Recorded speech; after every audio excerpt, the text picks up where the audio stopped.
ಏಳನೇ ಅಧ್ಯಾಯ 3ನೇ ವಚನ. ಮುರಿದ ಮನಸ್ಸುಳ್ಳವರನ್ನು ವಾಸಿ ಮಾಡುವನು, ಅವರ ಗಾಯಗಳನ್ನು ಕಟ್ಟುವನು. ಆತನು ನಕ್ಷತ್ರಗಳ ಸಂಖ್ಯೆಯನ್ನು ಗೊತ್ತು ಮಾಡಿ ಪ್ರತಿಯೊಂದಕ್ಕೂ ಹೆಸರಿಟ್ಟಿದ್ದಾನೆ. ನಮ್ಮ ಕರ್ತನು ದೊಡ್ಡವನು,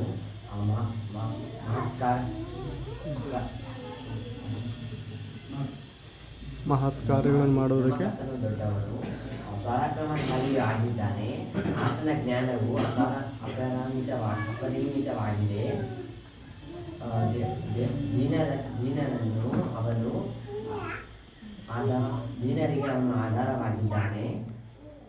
ದೀನರಿಗೆ ಅವನು ಆಧಾರವಾಗಿದ್ದಾನೆ.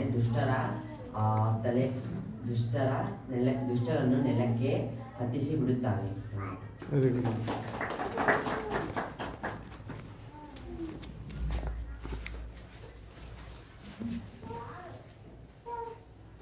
ಕೀರ್ತನೆಗಳು 111ನೇ ಅಧ್ಯಾಯ 2, 3, 4ನೇ ವಚನ.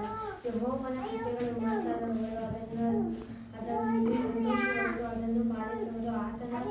ಆತನ ಕಾರ್ಯವು ಗುಣಗಾನಗಳಿಲ್ಲದ್ದು, ಆತನ ನೀತಿಯು ಸದಾಕಾಲವಿರುವುದು. ಆತನು ತನ್ನ ಅದ್ಭುತ ಕೃತ್ಯಗಳನ್ನು ಜ್ಞಾಪಕಗಳನ್ನು ಮಾಡಿದ್ದಾರೆ. ಯೆಹೋವನು ಕನಿಕರವೂ ದಯೆಯೂ ಉಳ್ಳವನಾಗಿದ್ದಾನೆ.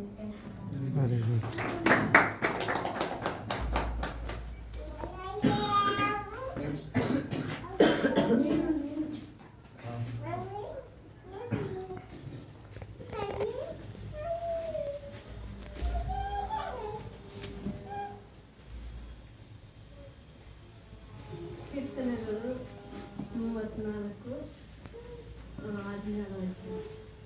ಯೆಹೋವನು ನೀತಿವಂತರ ಕೂಗನ್ನು ಕೇಳಿ ಎಲ್ಲ ಕಷ್ಟಗಳಿಂದ ಅವರನ್ನು ಬಿಡಿಸುತ್ತಾನೆ.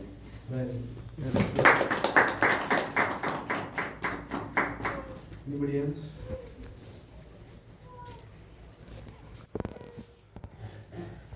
ಜ್ಞಾನೋಕ್ತಿಗಳು 3ನೇ ಅಧ್ಯಾಯ 1, 2, 3ನೇ. ಕರ್ತನ ಉಪದೇಶವನ್ನು ಮರೆಯಬೇಡ, ನನ್ನ ಆಜ್ಞೆಗಳನ್ನು ಮನಪೂರ್ವಕವಾಗಿ ನಡೆಸು. ಅವು ನಿನ್ನ ದಿನಗಳನ್ನು ಹೆಚ್ಚಿಸಿ, ನಿನ್ನ ಆಯುಷ್ಯವನ್ನು ವೃದ್ಧಿಗೊಳಿಸಿ, ನಿನಗೆ ಸುಕ್ಷೇಮವನ್ನುಂಟು ಮಾಡುವವು. ಪ್ರೀತಿ ಸತ್ಯತೆಗಳು ನಿನ್ನನ್ನು ಬಿಡದಿರಲಿ. ಅವುಗಳನ್ನು ನಿನ್ನ ಕೊರಳಿಗೆ ಕಟ್ಟು, ನಿನ್ನ ಹೃದಯದ ಅಲಿಗೆಯಲ್ಲಿ ಅವುಗಳನ್ನು ಬರೆಸು.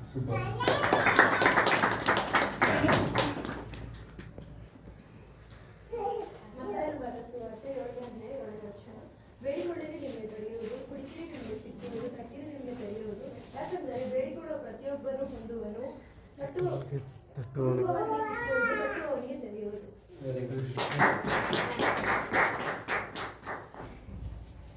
ಪ್ರಸಂಗಿ 11:4. ಹೇಳುವವನು ನಿನ್ನ ಕೋಪ ಕಡಿನ ಹೇಳಲ್ಲ, ನೀ ನಿದ್ದೆಗೂ ನಿಂದಿ ನೀವು ತಳ್ಳಿಕೊಳ್ಳಬಹುದು.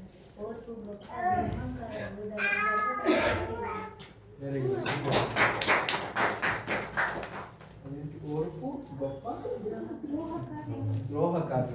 Okay, very good. Thank you. Anybody else? Done. ಪಾಠ. Okay, ವಾಕ್ಯಗಳನ್ನು ಕಲಿತುಕೊಂಡು